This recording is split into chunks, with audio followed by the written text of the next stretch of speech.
Olá, boa tarde, bem-vindos ao programa De Olho na Saúde. Vamos conversar hoje com vocês sobre um assunto que agora, no final do ano, começa a ser bastante falado.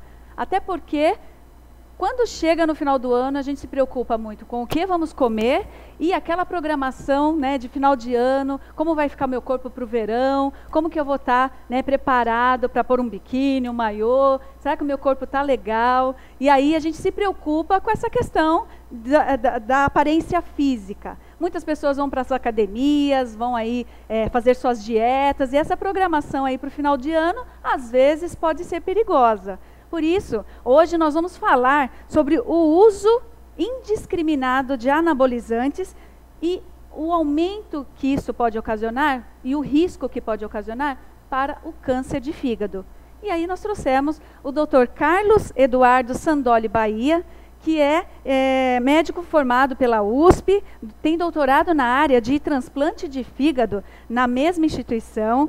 Ele é autor de vários capítulos de livros e publicações científicas nas revistas médicas referentes a essa área, internacionais e nacionais, e também trabalha com transplantes de fígado. É coordenador médico do programa de transplante de fígado do Hospital de Transplantes de São Paulo. Boa tarde, doutor. Boa tarde, Raquel. Tudo bem com o senhor? Tudo jóia. Temos hoje uma tarefa aí de levar para o nosso público informação sobre como que nós podemos dizer, droga, medicamento ou remédio que as pessoas consomem indiscriminadamente, né, doutor? Isso.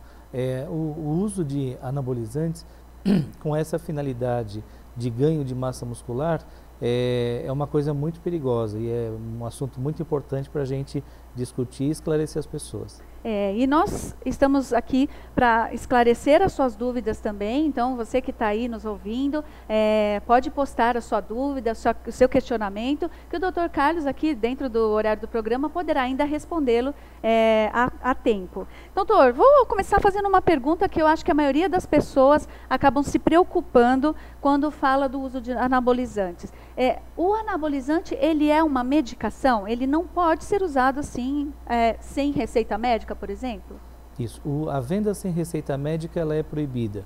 Então, a utilização desses medicamentos, esteroides, anabolizantes, tem algumas indicações de uso clínico, de uso médico, e são bastante restritas. O grande problema é o uso indiscriminado, como você disse, e especialmente em quantidades muito acima da quantidade terapêutica normal, da dose normal que seria dado para uma medicação como remédio. O pessoal utiliza como bomba para ganho de massa muscular em quantidades que correspondem a 10 até 100 vezes a quantidade normal que seria para um uso como remédio, como medicamento. E isso é um problema, porque as pessoas usam isso sem consentimento médico. Sem orientação médica. Nenhum médico orientaria um paciente a tomar qualquer tipo de medicamento que fosse 100 vezes além da dose correta da sua utilização.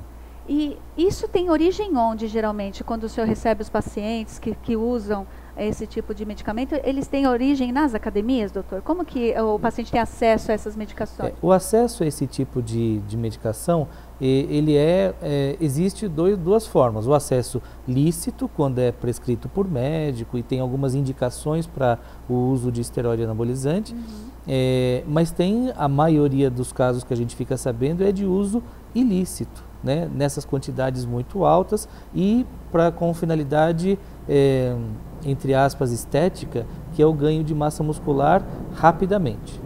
Tá. E me fala um pouco, vamos explicar um pouquinho para nós, né, entendermos qual que é o princípio, o princípio ativo, né, farmacológico dessa medicação. Ele faz o que no organismo, esse tipo de droga?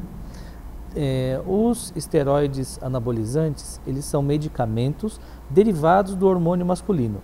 Então, eles têm uma indicação para reposição de hormônio masculino em homens que tenham alguma deficiência na produção desse hormônio. Por exemplo, quem tenha que fazer uma cirurgia ou teve algum acidente ou algum fator que tivesse uma produção reduzida do hormônio masculino, então essas substâncias são utilizadas para fazer a reposição desse hormônio masculino que o organismo não consegue produzir por ele mesmo. é uma quantidade pequena e pode ser usado por um longo tempo. Tem um outro tipo de indicação. Pessoas que ficam muito tempo acamadas por algum problema de cirurgia de grande porte, alteração neurológica que vai ser reversível depois, essas pessoas têm indicação de uso de anabolizantes para acelerar o ganho de massa muscular, para que elas possam mais rapidamente se restabelecer e voltar a ter uma atividade física normal. Esses são os principais usos dos esteroides anabolizantes como medicamento. Agora, existe o uso ilícito. O uso ilícito, ou na quantidade muito acima da quantidade normal, vai fazer com que a pessoa tenha um ganho rápido de massa muscular. Com pouco exercício, uma certa suplementação de proteínas e o uso de anabolizante vai fazer com que a massa muscular aumente muito e muito rapidamente. O problema é que isso vai causar um monte de efeitos colaterais. E esses efeitos são perigosos para a saúde, doutor? Quais são os principais efeitos? São extremamente perigosos para a saúde. Então, falando um pouco dos efeitos colaterais gerais, então ele leva a aumento da pressão arterial, ele leva a uma modificação na distribuição dos pelos do organismo. Homens que utilizam hormônio masculino em excesso vão ter alterações do tipo atrofia testicular. Então, o excesso de hormônio masculino vai fazer com que as células, o conteúdo do testículo, ele deixe de ser necessário. E o organismo vai lá e vai atrofiar aquilo, porque não precisa mais daquelas células como produtora de hormônio. Então, no médio prazo, o homem que usa esteroide anabolizante em grande quantidade pode ter atrofia testicular, a ponto de ter dificuldade de produção de espermatozoide. Então pode levar não só a redução de libido, falta de vontade sexual, mas também a redução de produção de espermatozoides, aumento da agressividade. Então isso também é um efeito colateral secundário a esses hormônios, e isso a gente está falando dos efeitos nos homens. Muitas mulheres usam também. Então o efeito colateral nas mulheres ele é ainda mais preocupante nessa área hormonal. Elas deixam de menstruar, têm alterações na distribuição dos pelos, ganham massa muscular, mas muda, por exemplo, a distribuição do cabelo. A mulher passa a ter aquelas entradas, como o homem, conforme vai ficando mais velho, tem aquelas entradas.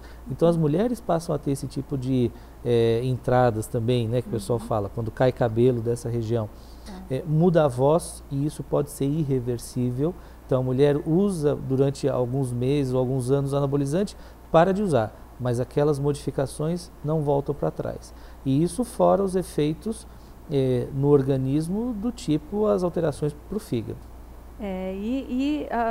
Vocês podem perceber que recentemente apareceu até na mídia, né, doutor, alguns artistas aí recentemente que fizeram uso durante um certo tempo aí do anabolizante e hoje estão sofrendo aí com a consequência deste uso indiscriminado e sem controle, cultuando até o corpo, vamos dizer assim, para que mantivessem o seu corpo bem, bonito, e aí hoje eles estão sofrendo com esse uso indiscriminado. Nós tivemos recentemente até uma artista aí que era participante de um programa aí, reality show, que ela teve que tirar uma parte do fígado, ela teve que fazer uma cirurgia invasiva, teve que extrair uma parte do fígado justamente porque gerou-se aí um tumor proveniente do uso de anabolizantes. E eu queria que o senhor explicasse um pouquinho essa repercussão que dá em órgãos tão importantes como o fígado, né, doutor?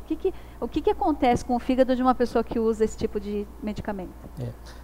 A utilização de anabolizantes vai causar no fígado alguns problemas. Primeiro, pode causar uma hepatite aguda grave. Hepatite aguda grave ou hepatite fulminante, ela pode levar à necessidade de transplante imediato. Se a pessoa não faz o transplante em 4, 5 dias, ela pode até falecer. Então, é uma hepatite aguda grave medicamentosa, né? Porque é um tipo de medicamento. Outra coisa é uma hepatite crônica medicamentosa, que o uso crônico de um medicamento que a pessoa tenha sensibilidade pode levar à hepatite crônica até com formação de cirrose. Um outro efeito que pode ter, e até às vezes junto com a hepatite crônica, é o estímulo à formação de tumores. Os tumores no fígado, eles podem se formar por efeito desse tipo de hormônio ou de derivado hormonal, e podem ser tumores benignos ou malignos. Esses tumores, mesmo os benignos, às vezes eles têm a potencialidade, eles têm a chance de se transformar em tumor maligno. Então, às vezes, mesmo sendo tumores benignos, eles precisam ser retirados. Então, a formação de tumores que o anabolizante causa, ele pode ser benigno ou maligno. Os malignos certamente têm que ser retirados o mais rápido possível, assim que tem o diagnóstico. E os benignos, mesmo com esse diagnóstico de certeza de benignos, alguns deles têm a capacidade de se transformar em maligno, o que é uma tragédia também. E esses tumores, os pacientes, eles têm que ter a predisposição, eles têm que ter alguma genética para isso, ou qualquer pessoa está suscetível a ter um? Qualquer pessoa está suscetível a isso. Então, para alguns tumores, a gente sabe que a predisposição genética é um fator extremamente importante, alguns tumores de mama, por exemplo. Agora, para esse tipo de tumor causado por medicamento, pelo esteroide, ele não está ligado à predisposição genética. Então, uma pessoa pode ter esse tumor mesmo sem ter nenhum antecedente familiar de pessoas com câncer. Olha aí. E a gente também tem uma dúvida, doutor, e as pessoas perguntam bastante, é aquela questão se eu tomo, que às vezes vou fazer uma academia, e aí as pessoas vão oferecendo as coisas dentro dali do seu ambiente, né, da academia. E vem a questão do suplemento e também do uso dessas medicações que são anabolizantes. Qual é a diferença entre o suplemento e o anabolizante? Então, suplemento alimentar são aquelas coisas que fazem parte habitualmente da nossa dieta, mas que podem ser oferecidos para o organismo numa quantidade aumentada em tempos determinados para que o exercício físico leve a uma maior formação de fibras musculares. Então, esses são os suplementos, e isso pode ser usado com tranquilidade. Então, suplementos de proteína de soja, alguns tipos de albumina, enfim, uma série de suplementos alimentares, eles são bem-vindos, adequados, e junto com a atividade física, de preferência um pouquinho anaeróbica, que dá mais ganho de massa muscular, então isso vai fazer com que a pessoa tenha um corpo mais definido, com uma musculatura mais definida, uma menor quantidade de gordura, e isso se consegue com muito esforço, orientação nutricional e tempo. O problema é que algumas pessoas querem, hoje em dia todo mundo quer um resultado muito rápido para tudo. Imediato. Então assim, eu estou indo nessa academia porque essa academia me prometeu que com este suplemento e o exercício da academia, em 3 meses eu vou estar totalmente bombado. Esse suplemento não é suplemento, isso tem misturado nele anabolizante. Não é possível a gente conseguir resultados muito intensos, muito rápidos. Isso depende de uma reeducação, de uma estruturação do metabolismo da pessoa. E aí entra também a questão profissional, né, doutor, dessas academias e dos seus profissionais, seja o educador físico, o nutricionista, estarem conscientes dessa questão perigosa que os anabolizantes trazem, porque a população em si, ela não tem tanto contato, ela tem fácil acesso a esse tipo de medicação, doutor? Como que é? Como que eu vou conseguir uma medicação dessa? Na farmácia eu consigo? Na farmácia você pode comprar, especialmente esses esteroides que são para reposição hormonal, porque eles vão ser prescritos por médico. Isso. Agora, nesse ambiente, às vezes, de academias e de pessoas que procuram esse tipo de suplemento, ou de anabolizante, ou de medicamento de uma forma ilícita, eles recebem medicamentos destinados a uso veterinário, anabolizante de cavalo, recebem medicamentos que são importados por vias não oficiais, então contrabando de medicamentos, aonde a garantia de que este medicamento seja devidamente trabalhado para uso humano, puro, adequado, não tem nenhuma garantia de que isso vá ter o resultado adequado naquilo que eles propõem. Então, é um risco muito grande. E a apresentação dessas medicações, ela é o quê? É comprimido? É uma cápsula? Tem injetável? Porque a facilidade, né, tanto de consumo disso, ela deve ser de fácil consumo, ela deve ser de fácil administração, né? É. Então, tem alguns tipos que são injetáveis e alguns tipos que são comprimidos ou para tomar por via oral. Por isso que é importante a orientação também dos pais, quando vai o filho, o adolescente, a meninada aí que está nessa fase de buscar fazer academia, porque eu tenho uma filha adolescente que ela vive na academia.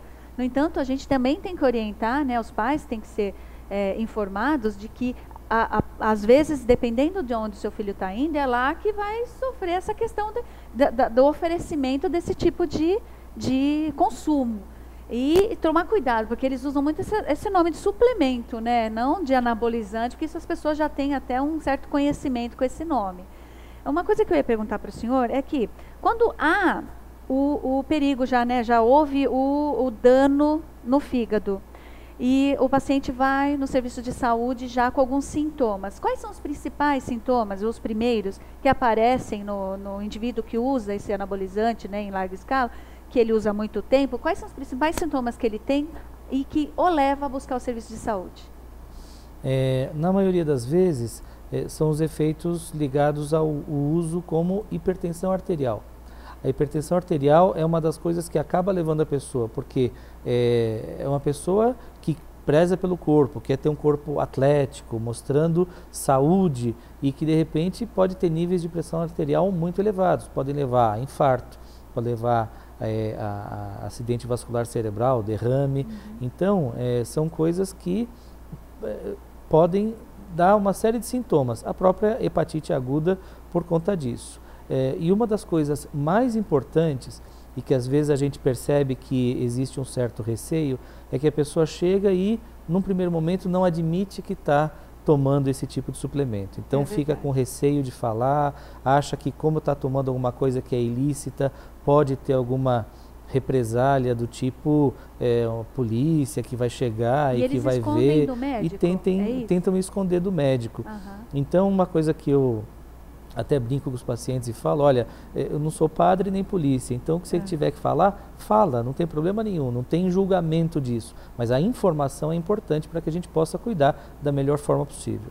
E aí vai uma dica, né, doutor, que ao ir ao médico você não pode omitir informação nenhuma, seja ela o que você tomar que seja ilícito, porque a informação para o médico, no momento do diagnóstico e do tratamento é imprescindível, né, doutor? Porque dependendo do que o senhor vai prescrever, pode ter até reações aí inesperadas, porque o senhor não sabe o que o paciente está tomando, né? A gente tem muito isso, eu brinco com o pessoal que tem mais idade, terceira idade, eles omitem muito que, por exemplo, não tomam a medicação, vai no médico, mas como é que a tua pressão está alta? E às vezes o jovem também vai por esse caminho aí de não querer contar. Uma das coisas que está muito em moda na questão de segurança do paciente na área da saúde é a interação medicamentosa. Isso. Então, o quanto um remédio influencia no efeito do outro. E às vezes a gente fala, não dá valor tanto para uma coisa, e não, eu tomo um ácido acetil salicílico de 100 miligramas que o médico pediu já faz tanto tempo, isso tem efeito. Isso tem efeito sobre a agregação plaquetária, a pessoa pode ter uma chance maior de ter sangramento. Se precisa de um outro remédio que pode interagir com aquele, isso pode aumentar muito a chance de ter uma hemorragia. Então, qualquer remedinho, por mais bobinho que pareça, é uma coisa importante de ser falada. Né? E as pessoas não têm essa noção do perigo, né? Até por questões que a gente já teve um programa aqui, você deve se lembrar, sobre automedicação. As pessoas se automedicam, assim, sem pensar no risco que elas estão correndo, além da interação, né? Lembrar que a interação medicamentosa pode acontecer com muitas coisas, muitas substâncias, não só com remédios. Então, alguns tipos de chá podem levar à interação medicamentosa, alguns tipos de medicamentos homeopáticos, alguns tipos de suco de fruta, suco de grapefruit, né, de toranja, pode levar à interação com alguns tipos de medicamentos. Então, mesmo hábitos que podem ser corriqueiros, devem ser relatados às vezes, porque pode mudar alguma coisa. Doutor, o senhor está contando para nós assim que é um sintoma comum, às vezes, até em outras patologias, a questão da hipertensão. Eu, né, senti alguma coisa, me senti mal, vou no pronto-socorro e estou hipertenso. E o fato de ser um sintoma parecido com outras patologias, como que o paciente ele pode, por exemplo, que você, né, que toma anabolizante e já sente alguma coisa parecida, como que ele pode buscar o serviço de saúde? Onde é o melhor? Ele vai num pronto-socorro, ele marca uma consulta, qual é o melhor meio dele saber o que está acontecendo com ele? Porque eu tenho certeza que quem usa e tem alguns sintomas já está ficando preocupado. Porque certamente, né, aqui nós estamos orientando justamente para que você saiba que há um risco, né, principalmente do uso sem orientação. Então, qual é a principal via que o paciente tem que fazer quando ele está percebendo que ele tem alguma coisa errada ali? Hoje em dia, muitas coisas não acontecem por falta de orientação. As pessoas conhecem, sabem o que estão fazendo, na grande maioria das vezes, mas optam por continuar, apesar de todos os avisos e de tudo que é orientado para isso. Então, no Brasil não tem esse tipo de estudo ainda, mas tem estudos nos Estados Unidos e Europa sobre o perfil de pessoas que utilizam anabolizantes. Deste perfil, então assim, diferente do que a gente pode imaginar, quem usa anabolizantes são jovens de 18 anos. Não é a maioria, pelo menos lá onde foi estudado, a maioria dos que usam são pessoas na faixa dos 30 anos, 30 e poucos anos, e de bons recursos financeiros, porque isso é comprado e como é ilícito é mais caro, então isso tem que ser comprado. Então são pessoas de uma certa independência financeira e que compram esses anabolizantes conhecendo os efeitos e sabendo que faz mal. Mais de 90% das pessoas sabiam dos efeitos colaterais, se detectaram com estes efeitos colaterais, hipertensão, mudança de pelo, aparecimento de acne, que é espinha nas costas, no rosto, aparecem com esses sintomas, sabendo que são dos anabolizantes e continuam usando, porque aquela finalidade para a qual estão usando, que é o ganho de massa muscular, efetivamente acontece, então eles continuam usando.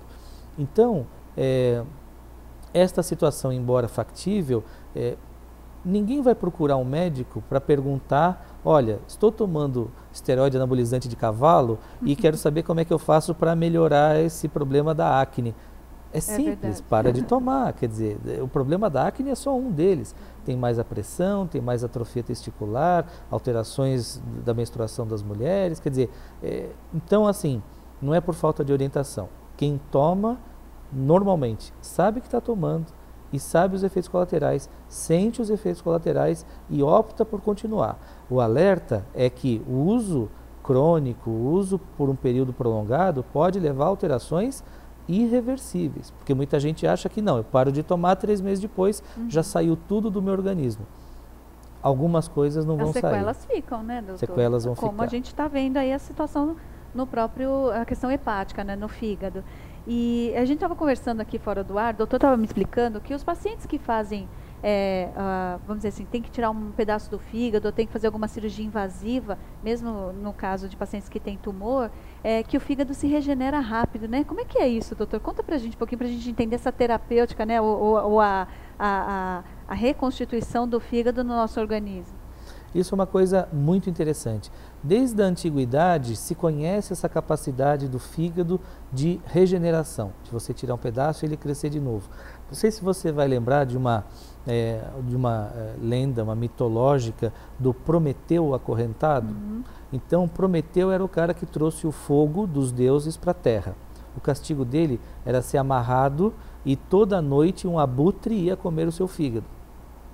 Se o abutre ia toda noite comer o fígado, é porque durante o dia, durante a madrugada e o dia, o fígado se recompunha. Então toda noite tinha fígado para o abutre ir lá e comer. Então isso já mostra que o conhecimento da regeneração do fígado é uma coisa muito antiga. A gente sabe hoje, e com experiência de cirurgias, por exemplo, para retirada de metade do fígado para doação intervivos, que hoje é uma técnica desenvolvida no Brasil e usada no mundo inteiro, A cirurgia de intervivos mostra que a capacidade de regeneração do fígado é rápida e muito eficaz. Nas primeiras 3 semanas já se nota um crescimento depois da cirurgia. Até os primeiros 3 meses ele cresce muito rápido e continua crescendo até completar mais ou menos 1 ano após a operação. 1 ano depois de uma retirada de cerca de 70% do fígado, ele volta a ter mais ou menos 90, 95% do tamanho original. Então ele cresce e fica do mesmo tamanho de antes. Olha que bacana, né? É bom saber, porque pelo menos a gente tem essa expectativa de melhoria, né, rápida quando há alguma intervenção. E sem anabolizante. E sem anabolizante. Doutor, nós estamos indo para o final do programa. Eu gostaria muito que o senhor deixasse aí pelo menos uma mensagem para o nosso público em relação a essa questão que nós estamos conversando, e também o endereço e os contatos do senhor, de onde o senhor fica, se caso alguém, né, queira tirar alguma dúvida. O doutor já tinha me falado que está à disposição, então para que vocês fiquem à vontade para fazer as perguntas para ele, e ao mesmo tempo aonde ele fica, porque é um acesso, é um hospital público, né, doutor, que tem um acesso para toda a população, caso queira também precisar, né, de algum evento de em algum evento de saúde. Isso. Então, assim, a nossa equipe trabalha no Hospital de Transplantes de São Paulo, que fica na Avenida Brigadeiro Luiz Antônio. O Hospital de Transplantes ele é um hospital público do Estado e é um hospital designado para fazer transplantes, além do Centro de Assistência à Saúde do Homem que está lá, tem alguns serviços de excelência, como de neurocirurgia e o serviço de hematologia, com transplante de medula. Então são feitos lá vários transplantes, de rim, fígado, pâncreas, córnea, medula. Então é um hospital designado pelo Estado e preparado para isso. Fica aqui em São Paulo, na Avenida Brigadeiro Luiz Antônio. O contato com a gente pode ser feito através do meu e-mail pessoal, carlosbahia, o Bahia é sem H, @uol.com.br. Poderia repetir, doutor? Acho que é Carlos Bahia. Carlos, tudo com junto, S? sem acento, Isso. Carlos, B-A-I-A, carlosbahia, @uol.com.br. Isso, está aí na sua telinha para você anotar, caso você queira tirar alguma dúvida com o doutor. E eu já fico aqui bastante contente de termos passado essa informação para o nosso público, e agradecendo a tua vinda ao programa, e já deixando o convite para um retorno, né, que certamente temos vários assuntos a ser tratados, porque certamente tratar e cuidar de pessoas, né, que têm problemas hepáticos, não são vários os casos, né, e eu acho que a gente também tem hoje no Brasil uma situação em que a questão do uso de bebida tem aumentado, e isso tem prejudicado os nossos, né, os indivíduos. Eu acho que é um assunto interessante para a gente tratar com o senhor. Então já fica o convite, né, para uma próxima entrevista, e agradeço muito tê-lo aqui no programa De Olho na Saúde. Obrigado você pela oportunidade de a gente divulgar essas informações para o pessoal aí tomar cuidados a respeito. Obrigada. E você fica aí com a Just TV, e eu aguardo você quinta-feira que vem na próxima programação. Até lá.